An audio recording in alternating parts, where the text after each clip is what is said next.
Hey guys, Oceanic Finals are finally over and we have a winner, David Liu with Black Gogeta. So congratulations to him, congratulations to everyone who made top 16/top 8. Fantastic decks, fantastic people. Anyway, also top 8, for people who want to know what the breakdown was in the end, we had a King Piccolo, we had a Gogeta Black, we had a Golden Frieza, which oh boy, that's spice. We had a Red Sun Gohan, we had a Green Majin Vegeta, and we had 3 Sun Gohan on Icarus, or Higher Dragon, whatever your preference for that is. Anyway, that was the end of the event, but I thought I'd come on here and kind of just do a really quick breakdown of the King Cold that I ran. Didn't do fantastically well, mostly because I had very little read on the situation and I wasn't massively invested, unfortunately, in the event. I'm going to take a break from competitive for a while, I think. I'm just not really a huge fan of this format. What it breaks down to, basically, is you run a deck, you either try to go for game on turn 3, or you have a deck that can withstand a push for game on turn 3, and this does neither of those. But it wasn't really out of contention the whole tournament. It just... bad secret pulls, basically. Anyway, no more going around with that. Let's just quickly go through this, and if you wanted to run it yourself, or have some ideas of how to change things around, please leave them in the comments, because I would appreciate it. I kind of feel this is more casual at this point anyway, so there you go. Here is the leader, King Cold. It just plays out field cards like crazy and pops them. Very good. I'm not going to linger on anything too much. King Cold's Dynasty, we need to play more field cards. We run 4 copies of the New Ruler. I kind of feel this is the only card that you would run 4 of for certain, just because it draws so many cards. On to Anticipated Onslaught, 3 copies. I feel like the number of this will be determined by how many 1-costs you run, as well as how determinative its pop effect would be in your current meta. I think 3 is good because I run 6 1-costs. Ooh, that was pretty easy. Remember, 3 into 6, 4 into 8. We have 3 copies of Unstoppable Invasion. I might drop this down to 2 at this point. This card is really determinative on how many unison spam decks you run into, because it really helps with alleviating that problem. I didn't play any at this event, so it didn't really help too much. The double strike on the leader, though, is incredibly good. But yeah, you could just recycle it with Berry Blue, so it's not massively important. 2 Terrified Realization, might cut this down to 1, or just remove it entirely and replace the 2 field cards with other field cards. It's just you want more names. That's all it is. It is a massive thing, and the plus 5,000 did come up once or twice. 4 of the King Vegetas. You want to play your field cards for free, and you also want to have that triple strike. And 2 copies of the King Vegeta Invasion of Command. This was a more techie card. I went in there. It just kind of like, if they focus on getting rid of this gives you a follow-up play. Because I mean, they would go for this because this is your obviously telegraphed end game swing. So if they try and focus all their resources into killing this, you can pop this. You can either use this thing's effects to bring it out, or you can bring it out the following turn. It's just a good all-around to go into card that can pop cards out of their hand for free. Our big beefy boys are 2 Golden Friezas, 2 Zamazas, and 2 Gohans. I kind of feel this ratio is what most people are going for nowadays. The Golden Frieza is your real big boy, but he's just a bit too expensive. Even when he costs 2 less to bring out, he doesn't have barrier. Nothing has barrier, really. But I kind of feel this is good. So you got these guys. So you got the Gohan. You got the Friezas to maintain the hand advantage and field advantage. You got the Zamazas for hand advantage and hand disadvantage for your opponent, I suppose. And the Gohan also for spot removal. But yeah, ratios with those, you can just play around with them. That's all fine. 4 Paraguses, it's super combo. What are you going to do? 1 Hidden Power. I might bump this up to 2 or 3. Double Strike was the main winner today. I kind of feel like most people I've talked to, in some regards, the Double Striker on every card is what did it for them. So maybe building a deck based around just double striking everything. Okay. 4 Berry Blues. This is your main playmaker after you've already used your field cards. It just brings them back and searches for more.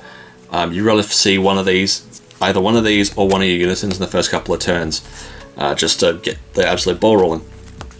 2 Paraguses, you need more ways to pop your field cards. If your leader gets negated, you're kind of stuck for the turn. So this is just another way to do so. 4 copies of the Frieza and 2 copies of the Cooler. I would put this down to 1 or cut it entirely at this point. Most low power cards have deflect nowadays, so it's not going to do much for you. And the 5-cost freezers, you can obviously go into the Zamasov. For our extra cards, we've got 4 copies of the Royal Supremacy. It's a free negate that pops cards. 2 copies of Blue Impulse. This is super techy. I would expect everyone to be playing this, but it's just really, and it's fair, like, full disclosure, this is just memes, just meme cards. It's really fun when they drop a counterplay on your turn and you just wipe all their resources they just played. Unfortunately, it doesn't get around barrier. So, I mean, there's that, but it did come up once or twice. So, there you go. 2 Dormants. This deck wants to negate the attack that just happened, not the one 2 attacks from now. So, it's kind of fine, but also kind of not. You don't want to see more than once or twice, so we run 1 or 2. And finally, the Secret Rare Pan. I know some people play the Margin Boo that has the counter, and some people play the Kibito Kai, or Kibito whatever, Kibito Margin whatever. But one, I don't have those 2 cards, and 2, this you can play for free. And it's great, but I got sniped out of my hand every single game. Fantastic. Onto the side deck. We've got 2 copies of the Supreme Kai for the King Piccoilo matchup. We've got 1 copy of the Clash of Masked Warriors. This is more for like the mirror, in case they try to go for a swing with a unison, either the mirror or the Cell Surge trying to swing with the Broly or something. Just like they put all their resources in, you play this. Either you take 1 damage or you take 1 damage. Very good, very good. 3 copies of the Dabura for any hand destruction. I noticed this was a common theme through the day. Basically, everyone had 3 of these sideboarded. Even against me, and I knew going into game 2 I wouldn't be hitting stuff out of their hands because of it, so basically just to go to, this was the obvious card, the MVP of the tournament. Basically everyone was just running this like crazy. 1 more copy of the Cooler. It never came in. It's just in case I ran into a deck that would allow me to play it. There it is. 1 copy of the 1-cost Freezer for the decks that go super wide. Never came up.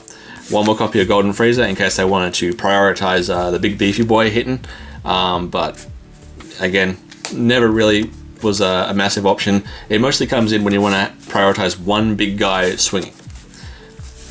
And that's it. 2 copies of the Goku.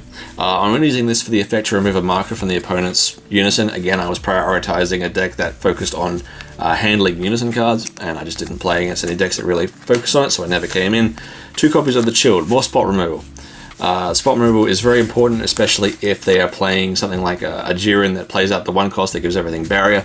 It's just an easy go-to card to do such a thing, and I haven't found a Gohan from the deck to remove that.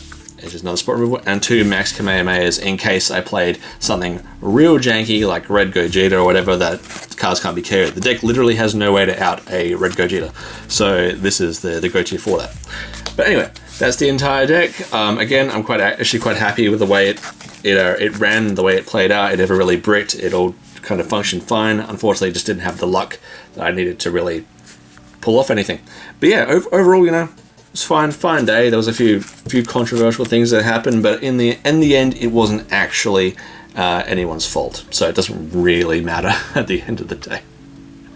But yeah, congrats again to everyone who did well. Congrats to everyone at the event. Thank you to all the players, all the judges, all that. I'm sorry this video wasn't like the last one where I kind of went through game by game, but it was a very long day. Best of 3 events online are incredibly long. I think it was 5 hours before we got to the end of round 3. So those people who had to come back the next day just to do top 8. Yeah, they are the true champions. Anyway, that's all for now, guys. I'll be back a bit later on. I've got a Mythic Booster discussion to go through. That's going to be a discussion. Anyway, but thanks for watching, guys. I'll see you all next time. Bye-bye.